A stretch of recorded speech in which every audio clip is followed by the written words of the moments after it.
Hello दोस्तों, तो कैसे हैं आप सब? ठीक है, आप सब अच्छे ही होंगे आशा करता हूं। और आप लोगों की जो त्योहार है दीपावली वो बहुत ही बेहतरीन गई होगी। ठीक है, अब आज हम लोग बात करने वाले हैं अगले क्लास की, जो कि हिस्ट्री का अगला सीरीज है, अगला चैप्टर है, वो लेकर के आप सबों के बीच में आया हूं।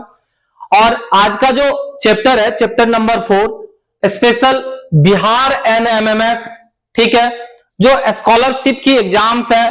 ठीक है, साथ ही साथ मैं उन बच्चों को भी थोड़ा सा इंडिकेशन देना चाहूंगा कि वो बच्चे जो नवोदय के लिए भी प्रिपरेशन करना चाहते हैं वो भी हमारे इस चैनल के साथ जुड़े। ठीक है, आपकी बेहतर तैयारी कराने की जो जिम्मेवारी है वो हमारी पूरी टीम की है।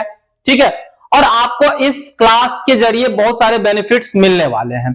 ठीक है, बढ़ाते हैं आज के सीरीज को थोड़ा सा और आगे। ठीक है, अब तब तक आप लोग जो है जुड़े रहिए हमारे YouTube class bright concept classes के साथ।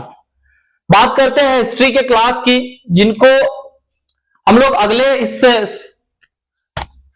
सेट पे देखने वाले हैं उपनिवेशवाद एवं जनजातीय समाज। ठीक है, आज इन्हीं के ऊपर हम लोग बात करने वाले हैं, उपनिवेशवाद एवं जनजातीय समाज। उपनिवेशवाद के ऊपर हमने एक प्यारा सा वीडियो आपको YouTube पर डाल दिया हूं। ठीक है, बना करके, जहां पर आप आसानी से इन चीजों को समझ सकते हैं। ठीक है, जब हम लोग बात किए थे यूरोपीय कंट्रीज जो हमारे देश व्यापार के पर्पज से आए थे, जो अरब हमारे देश व्यापार के पर्पज से आए थे, तो फिर क्या हुआ था, उन चीजों को हमने बढ़ाया था आगे, जिसमें उपनिवेशवाद वर्ड भी आया था। ठीक है, अब बात करते हैं आज के क्लास की। तो यहां पर सबसे जो पहला पॉइंट है वो है पहाड़ी क्षेत्र की खेती। ठीक है, आपके जो ऑब्जेक्टिव क्वेश्चन रहने वाले हैं कुछ इसी तरीके के रहने वाले हैं। तो जो पहाड़ी क्षेत्र की खेती होती है उसको झूम खेती कहते हैं। क्या कहते हैं? झूम खेती कहलाती है वो। ठीक है, बात करते हैं घुमंतु कृषि विधि की। ये घुमंतु कृषि विधि जो है वो क्या है? ठीक है, तो घुमंतु कृषि विधि में क्या होता है, मान लीजिए आप क्या कर रहे हैं कि लगातार कुछ वर्षों तक एक ही क्षेत्र पर खेती कर रहे हैं। ठीक है, बीच में गैपिंग नहीं दे रहे हैं। तो क्या होता है, तो इस तरीके से उस क्षेत्र की जो उर्वरक क्षमता होती है, उपजाऊ क्षमता होती है, वो कहीं ना कहीं क्या हो जाती है, कम हो जाती है, घट जाती है। ठीक है, तो इन चीजों को दूर करने के लिए क्या किया जाता है, तो उन खेत को जिन पर आपने लगातार फसल उगाए हैं उनको कुछ दिनों के लिए परती छोड़ दिया जाता है। ठीक है, और फिर जाकर के क्या होता है कि उस पे कुछ दिनों के बाद जंगल उग जाता है, और इसी खेती को नाम दिया गया है घुमंतु कृषि विधि। समझ रहे हैं प्यारे बच्चों? चले आगे चलते हैं अगले पॉइंट पे। बात करते हैं अगले पॉइंट की, अंग्रेजों ने क्या क्या किया। नहीं, उनमें से कुछ जो सीरीज है, कुछ जो सीरीज थे, उनके जो काम थे उनको हमने पिछले सीरीज में डाल दिया हूं। ठीक है, अब यहां पर बात करते हैं अंग्रेजों ने क्या क्या किया। तो अंग्रेजों ने रेलवे की शुरुआत भारत में 1850 में करी। ठीक है, 1850 में रेलवे की शुरुआत कहां हुई, तो हमारा प्यारा भारत में। किसके द्वारा? अंग्रेजों के द्वारा। ठीक है, और फिर क्या हुआ, तो देखो जब रेलवे की जो शुरुआत हुई थी 1850 में, तो इनको करने में टाइम तो लगता ही है, टाइम तो लगेगा ही। ठीक है, फिर उनकी बोगियां बनेगी, पटरियां बिछाई जाएगी, तो इन चीजों में टाइम लगता है। ठीक है, और फिर जाकर के जो पहली जो यात्री ट्रेन है, जो पैसेंजर्स उस ट्रेन में बैठ करके यात्रा किए थे, वो पहली ट्रेन चली थी मुंबई से ठाणे के बीच। ठीक है, बुक में बॉम्बे मेंशन क्या हो जाता है, वही बॉम्बे पुराना नाम है। ठीक है, तो मुंबई से ठाणे के बीच में ट्रेन, पहली ट्रेन चली थी यात्री ट्रेन। ठीक है, और ये कब चली थी, तो 16 अप्रैल 1853 में। देखिए 16 अप्रैल 1853 में पहली यात्री ट्रेन बॉम्बे से ठाणे के बीच चली थी। ठीक है, यहां तक समझ में आ रही है बात? ठीक है, आगे थोड़ा सा बढ़ते हैं, तो बात करते हैं कि अब देखिए यहां से इन पॉइंट को कैसे जोड़ा जाए।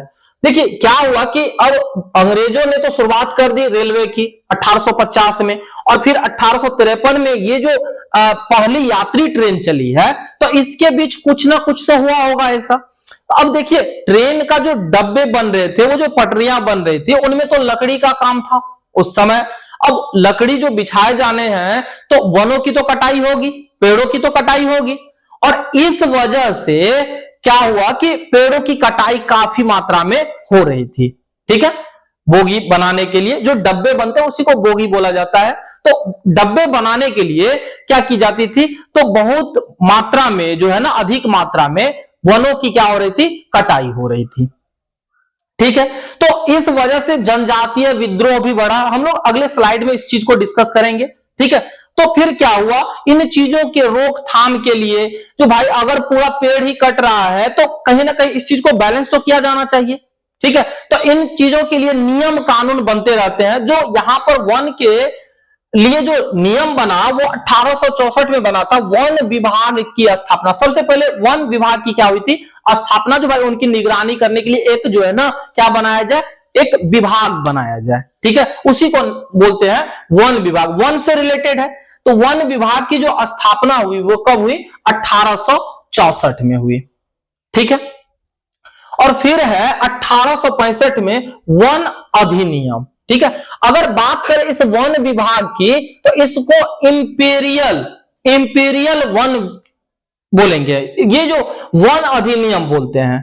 ठीक है, तो इनको बोलते हैं इंपीरियल। ठीक है, इंपीरियल वर्ड का यूज वहां पर किया गया है। ठीक है, इंपीरियल अधिनियम।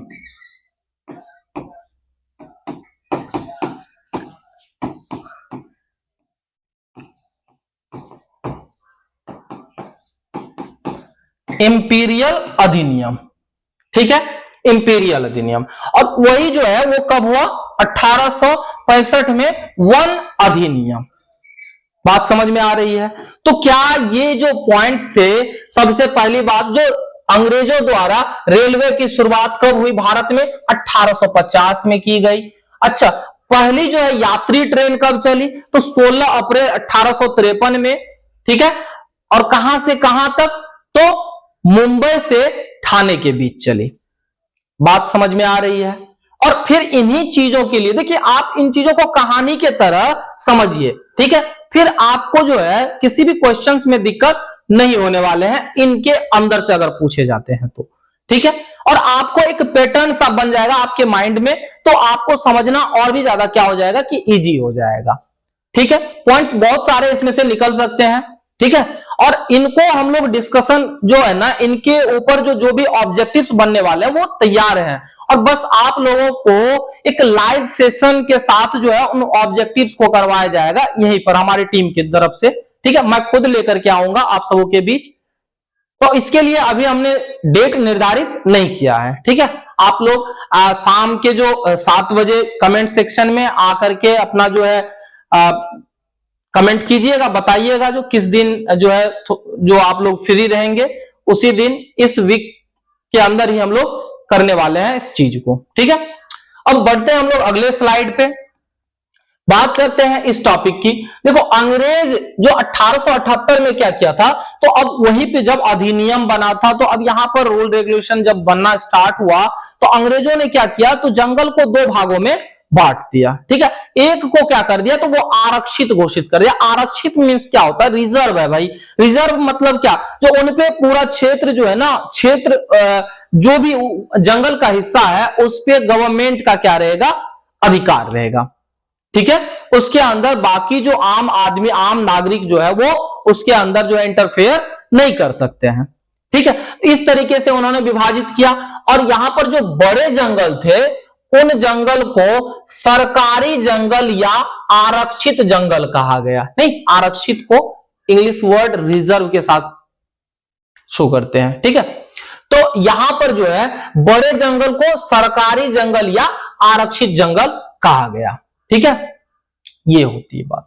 अब हमने पहले भी बताया था इस स्लाइड के अंदर कि भाई देखो, जब यहां पर जो है वन विभाग की स्थापना हुई, वन अधिनियम ये सब जो आए, तो ये सारे इसी वजह से आए। जो ट्रेनें बन रही थी तो उसमें कहीं ना कहीं क्या हो रही थी, तो डब्बा जो है ना, डब्बा बनने में लकड़ियों की आवश्यकता थी, और इस वजह से वहां पर जो जंगल में रहने वाले जो जनजातीय होते हैं वो तो जंगल पे ही आश्रित होते हैं, जंगल में ही वो उनका निवास होता है, वहीं के जो है फल जो है, कंद जो है वो खाते रहते हैं। ठीक है, तो उन पे कहीं ना कहीं डिपेंडेंट रहते हैं। अगर मान लीजिए पशु चराना ही है तो इस वजह से भी वहां पर, ठीक है, तो इस तरीके से वो डिपेंडेंट रहते हैं उन्हीं जंगलों पे, और उनकी अगर कटाई हो रही है, साथ ही साथ जब वन अधिनियम लगा था, जो आरक्षित वन थे उनके अंदर जनजातियों को जाने का अधिकार भी नहीं था, तो क्यों ना वो विरोध करे। इतने वर्षों से वो उस जंगल में रह रहे हैं और आप जो है एक नियम कानून के साथ उनको इस चीज से जो है बाहर कर रहे हैं, देन वो तो इस चीज का तो कहीं ना कहीं विरोध तो करेंगे ही, है ना। तो इस वजह से फिर क्या हुआ, तो जनजातीय विद्रोह हुआ। ठीक है, और जनजातीय विद्रोह कब हुआ, 19वीं सदी में, नहीं 19वीं शताब्दी में क्या हुआ, तो जनजातीय विद्रोह हुआ। जनजातियों में बहुत सारे जो है आते हैं, भील जो है ना, इनकी जो जनसंख्या, इनकी जो संख्या है भारत के अंदर सबसे अधिक है। ठीक है, भारत के अंदर सबसे अधिक है, तो इनकी कहीं ना कहीं बहुत ज्यादा तादाद थी, जिस वजह से अंग्रेजों का निडरता पूर्वक जो है ना, साहसपूर्ण जो है ना सामना किया। ठीक है, अब यही क्रम जो है चलते रहा।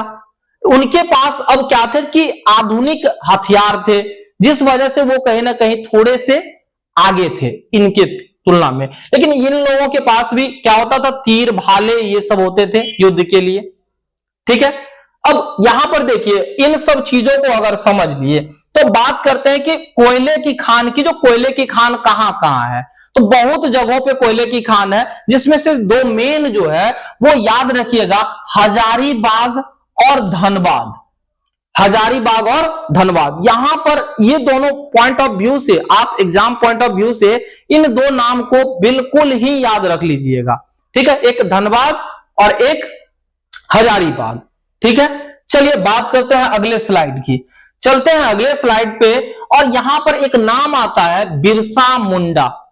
ठीक है, बिरसा मुंडा बहुत ही प्यारा सा टॉपिक है, स्पेशल टॉपिक है बिरसा मुंडा के ऊपर। देखिए बिरसा मुंडा जो है यह भी क्या थे, तो जनजाति थे, नहीं मुंडा जनजाति थे। ठीक है, और बात करें इनके जन्म की तो 15 नवंबर 1874 में, 15 नवंबर 1874 में छोटा नागपुर के एक प्यारे से गांव में इनका जन्म हुआ।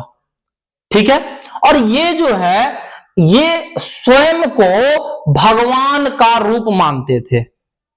ठीक है, ये स्वयं को भगवान का रूप मानते थे। तो जब हम लोग अब पिछले स्लाइड में जो पढ़ रहे थे, जो जनजातीय विद्रोह हुआ, उन्हीं जनजातियों के अंदर तो बिरसा मुंडा भी आते हैं। ठीक है, तो इन्होंने अंग्रेजों का क्या किया, विरोध किया। ठीक है, और जो पहला आक्रमण बिरसा मुंडा ने किया वो 25 दिसंबर 1899 में किया। ठीक है, 25 दिसंबर 1899 में किया, ईसाई मशीनरियों पर। ठीक है, ईसाई मशीनरियों पर इन्होंने सबसे पहला आक्रमण किया था 25 दिसंबर 1899 में, और यही इनका आखिरी आक्रमण भी था। ठीक है, चलते समझते हैं जो आखिरी आक्रमण क्यों उसको बोल रहे हैं हम। तो देखिए क्या हुआ कि इस आक्रमण के बाद इनको क्या कर लिया गया, इनको पकड़ लिया गया। ठीक है, और इनको क्या कर दिया गया, कारावास में डाल दिया गया।